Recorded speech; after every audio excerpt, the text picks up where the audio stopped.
ഇനി ഒരു കാര്യം കൂടെ പറയാം. യോഗയും പറയുന്നതെന്ന് പറഞ്ഞു കഴിഞ്ഞാൽ അമ്മയുടെ ഗർഭപാത്രം പോലെ വളരെ സേഫ് ആണെന്നുള്ളതാണ്. അങ്ങനെയല്ല.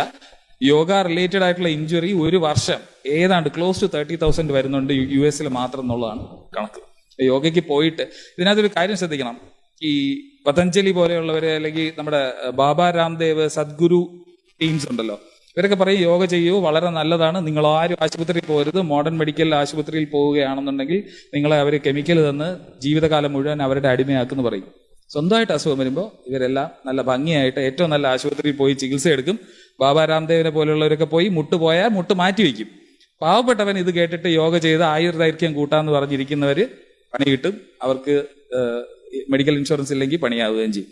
സദ്ഗുരു ഇപ്പൊ നിങ്ങൾ അറിഞ്ഞാണ്, സബ്ഡ്യൂറൽ ഹെമറ്റോമയൊക്കെ ആയിട്ട് പുള്ളി ഏറ്റവും ബെസ്റ്റ് സ്ഥലത്ത് പോയി ഏറ്റവും ബെസ്റ്റ് ന്യൂറോ സർജനെ കൊണ്ട് സർജറി ചെയ്യിക്കാനുള്ള കാര്യങ്ങൾ ചെയ്യിക്കും. പക്ഷെ ബാക്കിയുള്ളവരത് പറയും ഇതൊക്കെ ഭയങ്കര കെമിക്കലാണ്, ദോഷമാണ് എന്നൊക്കെ പറയും. ഇതാണ് ഇതിനകത്തുള്ള ഒരു കാര്യം. അപ്പം എയറോബിക് എക്സസൈസിനേക്കാൾ യോഗ ഗുണകരമാണെന്ന് വെച്ച് കഴിഞ്ഞാൽ യോഗയിൽ പല പല എക്സസൈസുകളുണ്ട്, പല പല പോസ്റ്റേഴ്സ് ഉണ്ട്. ഇതിൽ ചില കാര്യങ്ങൾക്കൊക്കെ സ്ട്രെച്ചിങ്ങിന്റെ ഫലം കാണും, ചിലതൊക്കെ എക്സ്ട്രീം സ്ട്രെച്ചിങ് ആയതുകൊണ്ട് നിങ്ങൾക്ക് ജോയിന്റിന് പണി കിട്ടും. വേറെ ചിലതൊക്കെ നിങ്ങൾ പ്രതീക്ഷിക്കാത്ത അപകടങ്ങൾ ഭാവിയിൽ ഉണ്ടാക്കാനും സാധ്യതയുണ്ട്. ഇതാണ് അതിനെപ്പറ്റി പറയാറുള്ളത്. ചന്ദ്രശേഖർ രമേശ് മീഡിയ എഞ്ചിനീയറും അതുപോലെ ഒരു ശാസ്ത്ര പ്രചാരകനുമാണ്. ലൂസി എന്ന യൂട്യൂബ് ചാനലിലൂടെ നിങ്ങൾക്കൊക്കെ സുപരിചിതനായിരിക്കും അദ്ദേഹം. ഈ യോഗ വേഴ്സസ് എയറോബിക് എക്സസൈസ് എന്ന ടോപ്പിക് ഉണ്ടല്ലോ, ഇത് ഏതാണ് ഒരു ഹ്യൂമൻ ബോഡിക്ക് ഏറ്റവും ബെനിഫിഷ്യൽ ആയിട്ട് തോന്നുന്ന കാര്യം? ഈ യോഗ എന്ന് പറയുമ്പോൾ ഒരു പ്രധാന പ്രശ്നം മനസ്സിലാക്കുക. നമ്മുടെ മനസ്സിൽ യോഗ എന്ന് പറയുമ്പോൾ ഏതോ ഒരു പ്രാചീന നമ്മുടെ പാരമ്പര്യത്തിലുള്ള ഒരു 2000 വർഷം പഴക്കമുള്ള അല്ലെങ്കിൽ 5000 വർഷം, ഈ വർഷത്തിന്റെ കണക്ക് ഇത് ചുമ്മാ അടിക്കുന്നതാണ്, പഴക്കമുള്ള ഒരു സാധനമായിട്ടാണ്. ഇപ്പൊ ചിലര് എന്ത് യോഗയാണെന്നുള്ളതാണ് കാര്യം. പലതരം യോഗയുണ്ട്. ബിയർ യോഗയൊക്കെ ഉണ്ട്, ബിയർ അടിച്ചുകൊണ്ട് യോഗ ചെയ്യാം, അങ്ങനെയുള്ള പല യോഗകളുണ്ട്. നിങ്ങളൊന്ന് ഗൂഗിൾ ചെയ്ത് കഴിഞ്ഞാൽ കിട്ടും. യോഗ എന്ന് പറഞ്ഞാൽ ആ വാക്കിന്റെ അർത്ഥം, യോഗം എന്ന് പറഞ്ഞു കഴിഞ്ഞാൽ യൂണിയൻ എന്നാണ്. മൈൻഡിന്റെയും ബോഡിയുടെയും യൂണിയൻ എന്നാണ് ഈ യോഗ എന്ന് പറഞ്ഞ വാക്കിന്റെ അർത്ഥം. ശരിക്കും അതിന്റെ ഒരു യൂണിയന്റെ ആവശ്യമില്ല. മൈൻഡും ബോഡിയും രണ്ടല്ല.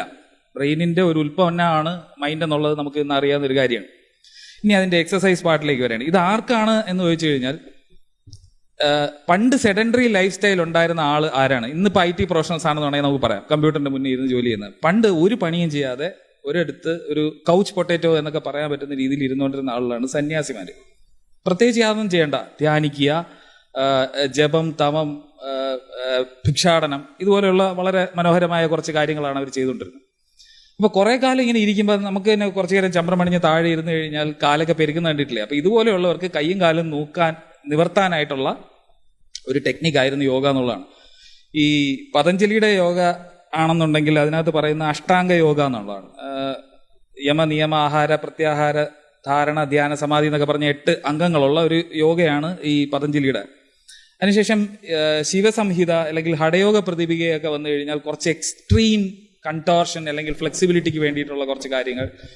അതായത് നമുക്ക് എല്ലാ ജോയിന്റിനും ഒരു റേഞ്ച് ഓഫ് മൂവ്മെന്റ് ഉണ്ട്. ഇപ്പൊ എന്റെ എൽബോ എന്ന് പറഞ്ഞു കഴിഞ്ഞാൽ ഇത്രയും മാത്രമേ മൂവ് ചെയ്യുള്ളൂ. ഇതിനെ എത്രത്തോളം, ഇപ്പം നിങ്ങൾ മെക്കാനിക്കൽ എഞ്ചിനീയറിംഗ് ഒക്കെ പഠിക്കുന്നവരുണ്ട്, നമ്മളൊരു ജോയിന്റ് ഉണ്ടെങ്കിൽ അതിനെ ഡിസൈൻ ചെയ്തിട്ടുള്ള ഒരു റേഞ്ച് ഓഫ് മൂവ്മെന്റ് ആണ്. അതിന്റെ ഓപ്പോസിറ്റ് സൈഡിലേക്ക് വളയ്ക്കുക എന്നുള്ളതാണ് ഈ യോഗ ചെയ്യുന്നത്. ശരീരത്തിന് കുറച്ച് ഹീലിംഗ് കപ്പാസിറ്റി ഉള്ളതുകൊണ്ട് അത് തിരിച്ച് പഴയതുപോലെ ആക്കും, വീണ്ടും ഇവർ ഓടിക്കും. ഇതാണ് സംഭവം. അപ്പൊ നേരത്തെ ആയുർവേദത്തിന്റെ കാര്യം പറഞ്ഞതുപോലെ തന്നെ ഇവർക്ക് ശരീരത്തെ അനാട്ടമിയെ പറ്റിയൊന്നും വലിയ ധാരണ ഇല്ലാത്തത് കൊണ്ട് തന്നെ പലപ്പോഴും വളരെ എക്സ്ട്രീം ആയിട്ടുള്ള കാര്യങ്ങൾ ചെയ്യിപ്പിക്കുക എന്നുള്ളതാണ്. യോഗ എയറോബിക് എക്സസൈസിനേക്കാൾ നല്ലതാണോ അല്ലെങ്കിൽ ഒരു എക്സസൈസ് ആണോ എന്നുള്ള രീതിയിൽ തന്നെ യോഗ തെറാപ്പി എന്നാണ് ഇപ്പൊ പറയുന്നത്. BNYS എന്ന് പറഞ്ഞൊരു സാധനം നിങ്ങൾ കേട്ടിട്ടുണ്ടോ? Bachelor of naturopathy and yogic science, yoga science എന്ന് പറഞ്ഞൊരു സാധനമാണ്. 5 വർഷത്തെ കോഴ്സാണ്. നേരത്തെ ആയുർവേദത്തിന്റെ കാര്യം പറഞ്ഞാൽ ഇവർ മോഡേൺ അനാട്ടമിയും ഫിസിയോളജിയും അതുപോലുള്ള കാര്യങ്ങളൊക്കെ പഠിക്കും. അതിനുശേഷം അതിന്റെ കൂടെയാണ് ഈ യോഗ എന്ന് പറഞ്ഞ അഭ്യാസവും കൂടെ പഠിക്കുന്നത്. അപ്പൊ ഞാൻ പറഞ്ഞു വന്ന കാര്യം, ഇവർക്ക് ഈ പറയുന്ന കാര്യങ്ങളെ പറ്റി അറിയാതെ കുറച്ച് എക്സ്ട്രീം ആയിട്ടുള്ള ഒരു ആർട്ട് ഫോം ആയിട്ടൊക്കെ പല സ്ഥലത്തും പ്രസന്റ് ചെയ്തുകൊണ്ടിരുന്ന സാധനമാണ്. ഇന്നിപ്പോ യോഗ എന്ന് പറയുന്ന പേരിന്റെ കൂടെ പല പല സാധനങ്ങളും കൂടി ചേർത്ത് പുതിയ പുതിയ രീതിയിലാണ് യോഗ അവതരിപ്പിച്ചുകൊണ്ടിരിക്കുന്നത്. യോഗ നല്ല ബിസിനസ്സാണ് കേട്ടോ. കാര്യം യോഗ മാറ്റ്, അഡിദാസിന്റെ യോഗ പാൻസ്, ഒരുപാട് സാധനങ്ങളുണ്ട്. പല പല ആളുകളുടെ ഡിമാൻഡിനനുസരിച്ച് സാധനങ്ങൾ കൊടുത്തുകൊണ്ടിരിക്കുന്നുണ്ട്. പഠനങ്ങൾ നടത്തിയിട്ടുള്ളത് ഇതൊരു നല്ല തെറാപ്യൂട്ടിക് ആയിട്ടുള്ള കാര്യമാണോ എന്നുള്ള സ്റ്റഡീസ് നടത്തിയിട്ടുണ്ട്. ഒരെണ്ണത്തിനകത്തും ഒരു ഫലവും കണ്ടിട്ടില്ല.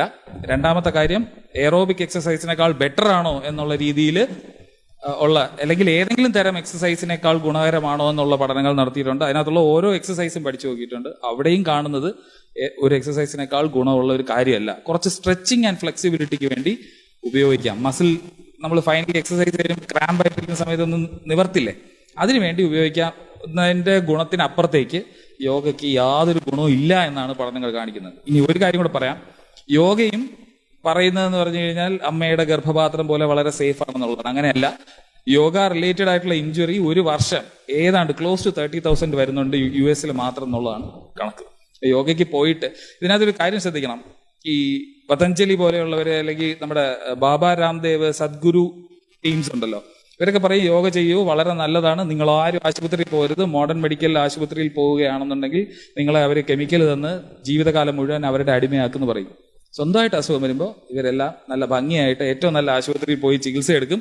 ബാബ രാംദേവിനെ പോലെയുള്ളവരൊക്കെ പോയി മുട്ടുപോയാൽ മുട്ട് മാറ്റി വയ്ക്കും. പാവപ്പെട്ടവൻ ഇത് കേട്ടിട്ട് യോഗ ചെയ്ത് ആയുർദൈർഘ്യം കൂട്ടാന്ന് പറഞ്ഞിരിക്കുന്നവര് പണി കിട്ടും. അവർക്ക് മെഡിക്കൽ ഇൻഷുറൻസ് ഇല്ലെങ്കിൽ പണിയാവുകയും ചെയ്യും.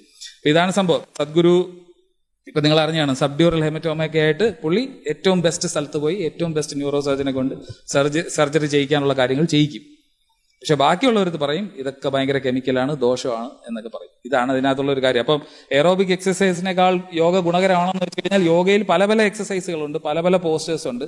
ഇതിൽ ചില കാര്യങ്ങൾക്കൊക്കെ സ്ട്രെച്ചിങ്ങിന്റെ ഫലം കാണും, ചിലതൊക്കെ എക്സ്ട്രീം സ്ട്രെച്ചിങ് ആയതുകൊണ്ട് നിങ്ങൾക്ക് ജോയിന്റിന് പണി കിട്ടും. വേറെ ചിലതൊക്കെ നിങ്ങൾ പ്രതീക്ഷിക്കാത്ത അപകടങ്ങൾ ഭാവിയിൽ ഉണ്ടാക്കാനും സാധ്യതയുണ്ട്. ഇതാണ് അതിനെപ്പറ്റി പറയാനുള്ളത്. ഇതിന്റെ കൂടെ ചേർത്ത് ചോദിക്കാനുള്ള ഒരു ചോദ്യം, ഈ യോഗ മാർക്കറ്റ് ചെയ്യുന്ന തന്നെ പല അസുഖങ്ങളും മാറ്റും എന്ന് പറഞ്ഞിട്ടാണ്. തൈറോയിഡിന് യോഗ, അല്ലെങ്കിൽ മൈഗ്രെയിന് യോഗ എന്നൊക്കെ പറഞ്ഞിട്ടാണ് മാർക്കറ്റ് ചെയ്യുന്നത്. ഇത്തരത്തിൽ അസുഖമുള്ളവരൊക്കെ ഇത് ചെയ്താൽ കൂടുതൽ പണി കിട്ടുകയല്ലേ ചെയ്യുന്നത് ആക്ച്വലി എന്നുള്ളതാണ്. അല്ലെ, അതാണ് ഞാൻ നേരത്തെ പറഞ്ഞത്. ഈ യോഗ അസുഖം മാറാനായിട്ട് ഉണ്ടാക്കിയിട്ടുള്ള ഒരു സാധനമേ അല്ല. ബാക്കി എല്ലാത്തിനകത്തും നോക്കിക്കഴിഞ്ഞാലും സ്ഥിര സുഖ ആസനം എന്നാണ് പറയുന്നത്. ഒരു ആസനം എന്ന് പറഞ്ഞു കഴിഞ്ഞാൽ സ്ഥിരമായി സുഖമായി ഇരിക്കാൻ പറ്റുന്നതായിരിക്കണം എന്നുള്ളതാണ്. അപ്പൊ ഈ ദീർഘനേരം ഒരു അടഞ്ഞു മുറിക്കകത്തിരുന്ന് മെഡിറ്റേഷനോ അങ്ങനെ എന്തെങ്കിലുമൊക്കെ ചെയ്യുന്ന ആളുകൾക്ക് വേണ്ടിയിട്ട് അന്നത്തെ കാലത്ത് കുറെ ആളുകൾ ഉണ്ടാക്കിയ സാധനത്തിനപ്പുറത്തേക്ക് ഇതിനകത്ത് യാതൊന്നുമില്ല.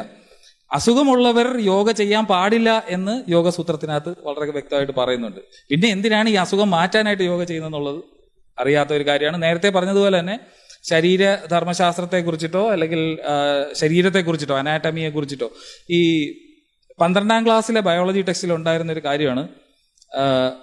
വില്യം ഹാർവി ബ്ലഡ് സർക്കുലേഷൻ കണ്ടുപിടിച്ചതിന് ശേഷം അതിന് മുമ്പുണ്ടായിരുന്ന ഹ്യൂമറൽ തിയറിയാണ് നേരത്തെ പറഞ്ഞ വാദം, പിത്തം, കഫം. യോഗയ്ക്കകത്തും ഇതൊക്കെ മെൻഷൻ ചെയ്യുന്നുണ്ട് കേട്ടോ, സിദ്ധയ്ക്കകത്തുണ്ട്, എല്ലാത്തിനകത്തുണ്ട്.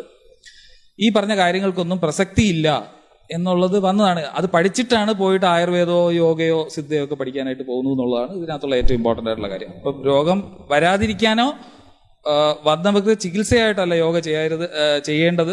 യോഗയ്ക്കകത്ത് തന്നെ പറയുന്നത് അസുഖമുള്ളവർ യോഗ ചെയ്യരുത് എന്നാണ്. ഇതിനോട് കൂട്ടിച്ചേർത്ത് വെക്കാൻ പറ്റുന്ന ഒരു കാര്യമാണ് മെഡിറ്റേഷൻ. പല മോഡേൺ മെഡിസിൻ പ്രാക്ടീസ് ചെയ്യുന്ന ഡോക്ടേഴ്സും സജസ്റ്റ് ചെയ്യുന്ന ഒന്നുകൂടിയാണ് മെഡിറ്റേഷൻ. ഇപ്പോൾ ഡിപ്രഷനോ ആങ്സൈറ്റിയോ ഒക്കെ ഉള്ള ആളുകൾക്ക് മെഡിറ്റേഷൻ ചെയ്താൽ മതി, നല്ലതാണ് എന്ന് പറയാറുണ്ട്. അപ്പോൾ മെഡിറ്റേഷൻ സയന്റിഫിക് ആണോ? ഈ യോഗയുടെ കാര്യം പറഞ്ഞതുപോലെയാണ് മെഡിറ്റേഷന്റെ കാര്യം. മെഡിറ്റേഷന്റെ ഒരു പ്രശ്നം എന്ന് വെച്ച് കഴിഞ്ഞാൽ, ഈ മെഡിറ്റേഷൻ എന്ന് പറഞ്ഞാൽ എന്താണ് ഉദ്ദേശിക്കുന്നത്? ഇപ്പോൾ ഉദാഹരണത്തിന് നിങ്ങൾക്ക് പഠനത്തിൽ ശ്രദ്ധ ചെലുത്താൻ അല്ലെങ്കിൽ കോൺസെൻട്രേറ്റ് ചെയ്യാൻ പറ്റുന്നില്ല. അപ്പോൾ എന്ത് ചെയ്യണം? മെഡിറ്റേഷൻ ചെയ്യണം. മെഡിറ്റേഷൻ എങ്ങനെയാണ്? മെഡിറ്റേഷൻ എന്ന് പറഞ്ഞു കഴിഞ്ഞാൽ നിങ്ങൾ ഏതെങ്കിലും ഒരു കാര്യത്തിൽ കോൺസെൻട്രേറ്റ് ചെയ്തിരിക്കുകയാണ് വേണ്ടത് എന്നാണ് പറയുന്നത്. അതെന്ത് വൈരുദ്ധ്യമാണെന്ന് ആലോചിക്കുക. നിങ്ങൾ ശ്വാസത്തിൽ മാത്രം കോൺസെൻട്രേറ്റ് ചെയ്ത് കുറേ നേരം ഇരിക്കുന്നതാണ് മെഡിറ്റേഷൻ എന്ന് പറഞ്ഞാൽ, നിങ്ങൾക്ക് ശ്വാസത്തിൽ എത്ര നേരം കോൺസെൻട്രേറ്റ് ചെയ്തിരിക്കാൻ പറ്റുമെങ്കിൽ നിങ്ങൾക്ക് പഠിക്കാനിരുന്നൂടെ? പഠിക്കുമ്പോൾ നമ്മൾ ശ്വാസം എന്ന് പറഞ്ഞാൽ ഒരൊറ്റ സാധനമാണ്. മോണോട്ടോണസ് ആയിട്ടുള്ള ഒരൊറ്റ കാര്യം ചെയ്തുകൊണ്ടിരിക്കുമ്പോൾ നമ്മൾ നാച്ചുറലി ബോറടിക്കുന്നുള്ളതാണ്. നിങ്ങൾ രാവിലെ മുതൽ വൈകിട്ട് വരെ ഒരു കാര്യം ചെയ്തുകൊണ്ടിരുന്നു കഴിഞ്ഞാൽ നിങ്ങൾക്ക് അത് ബോറടിക്കും. പഠിക്കുമ്പോൾ നമ്മൾ ഡിഫറെന്റ് സബ്ജക്ട്സ്, പുതിയ പുതിയ കാര്യങ്ങളാണ് വായിക്കുന്നത്. ഈ മറ്റേതിനേക്കാൾ ഫോക്കസ് ചെയ്യാൻ കുറച്ചുകൂടെ സൗകര്യമാണെന്നുള്ളതാണ്. ഇനി ഈ മെഡിറ്റേഷൻ തന്നെ പല രീതിയിലാണ്. ചിലർ പറയുന്നത് എന്താണ്, റാപ്പിഡ് ഇൻഹലേഷൻ ആൻഡ് എക്സലേഷൻ ചെയ്തുകൊണ്ടാണ് മെഡിറ്റേഷൻ ചെയ്യേണ്ടത്. ഈ നമ്മുടെ ബാബ രാംദേവ് ഒക്കെ കപാൽ ഹസ്തി എന്നൊക്കെ പറഞ്ഞൊരു സാധനം പറയുന്നുണ്ട്. വയറിങ്ങനെ പെട്ടെന്ന് ഒട്ടിച്ചിട്ട് റാപ്പിഡായിട്ട് ഇൻഹലേഷൻ ആൻഡ് എക്സലേഷൻ ചെയ്ത്. അതെന്ന് പറഞ്ഞു കഴിഞ്ഞാൽ ബേസിക് സയൻസ് പോലും അറിയില്ല എന്നുള്ളതാണ്. കാര്യം നമ്മുടെ ഈ ശ്വാസം എടുക്കുകയും പുറത്തോട്ട് കളയുകയും ചെയ്യുന്നതിനകത്തുള്ള ഏറ്റവും വലിയ പ്രശ്നം എന്ന് അറിയോ, ഒരു ഫിസിക്കലായിട്ടുള്ള നിയമമാണ്. നമ്മൾ പ്രകൃതി നിയമങ്ങൾക്ക് അനുസരിച്ചിട്ടേ കാര്യങ്ങൾ നടക്കുള്ളൂ. ഓക്സിജൻ അബ്സോർബ് ചെയ്യാൻ വളരെ പ്രയാസമാണ്. നമ്മൾ ശ്വാസം എടുക്കുന്ന സമയത്ത് ഓക്സിജൻ അബ്സോർബ് ചെയ്യുന്നതിനേക്കാൾ കൂടുതൽ എക്സൈൽ ചെയ്യുമ്പോൾ കാർബൺ ഡൈ ഓക്സൈഡ് ഡിപ്ലീറ്റ് ചെയ്ത് പോകുന്നുള്ളതാണ്. കാർബൺ ഡൈ ഓക്സൈഡിന്റെ ഡിപ്ലീഷൻ റേറ്റ് ഓക്സിജന്റെ അബ്സോർപ്ഷൻ റേറ്റിനേക്കാൾ കുറവാണ്. അപ്പോൾ നമ്മൾ പെട്ടെന്ന് റാപ്പിഡ് ഇൻഹലേഷൻ ആൻഡ് എക്സലേഷൻ ചെയ്താൽ എന്ത് സംഭവിക്കും? കാർബൺ ഡൈ ഓക്സൈഡ് എല്ലാം അങ്ങ് ഡിപ്ലീറ്റ് ചെയ്ത് പോകും, ഓക്സിജൻ അകത്തേക്ക് കയറാനായിട്ട് ബുദ്ധിമുട്ടുണ്ടാവും. ഇങ്ങനെ വരുമ്പോൾ ഒരു പ്രശ്നം എന്ന് വെച്ച് കഴിഞ്ഞാൽ നമ്മുടെ ബ്രെയിനിനകത്തുള്ള രക്തക്കുഴലുകൾ കാർബൺ ഡൈ ഓക്സൈഡ് കുറയുമ്പോൾ ഹൈപ്പോ കാപ്നിയ എന്ന് പറയുന്നത്, ഹൈപ്പോ കാപ്നിയ വരുന്ന സമയത്ത് ചെറുതാവുകയും മസ്തിഷ്കത്തിലെ കോശങ്ങളിലേക്ക് ബ്ലഡ് കൊണ്ടുപോകുന്ന ഓക്സിജൻ കൊണ്ടുപോകേണ്ട രക്തത്തിന്റെ കുഴലുകൾ ചെറുതാവുകയും ചെയ്യുകയാണ് ചെയ്യുന്നത്. അപ്പോൾ അവിടെ ആക്ച്വലി ഹൈപ്പോക്സിയാണ് റിസൾട്ടായിട്ട് ഉണ്ടാകുന്നത്. നമ്മൾ കൂടുതൽ ശ്വാസം കിട്ടും എന്ന് പറഞ്ഞ് വലിച്ചു കയറ്റുന്ന കാര്യം കൊണ്ട് ശരിക്കും സംഭവിക്കുന്നത് ഉള്ള കാർബൺ ഡൈ ഓക്സൈഡും കൂടെ ഡിപ്ലീറ്റ് ചെയ്ത് പോവുകയാണെന്നുള്ളതാണ്. അപ്പോൾ ബ്ലഡിനകത്ത് കാർബൺ ഡൈ ഓക്സൈഡ് കൂടിയാലും കുഴപ്പമാണ്. അതാണ് ഇത് ശരീരത്തിന്റെ ഒരു കാര്യമുണ്ട്, ഹോമിയോസ്റ്റേസിസ് എന്ന് പറയും. നമുക്ക് എപ്പോഴും ഒരു സന്തുലിതാവസ്ഥയുണ്ട്, എല്ലാ ജീവികൾക്കും ഉള്ളതാണ്. അകത്തും പുറത്തും രണ്ട് എൻവയോൺമെന്റ് മെയിൻറ്റെയിൻ ചെയ്ത് പോകാൻ പറ്റുന്നതാണ്. അപ്പോൾ അതിനകത്ത് അത് മെയിൻറ്റെയിൻ ചെയ്ത് പോകാൻ പറ്റണം.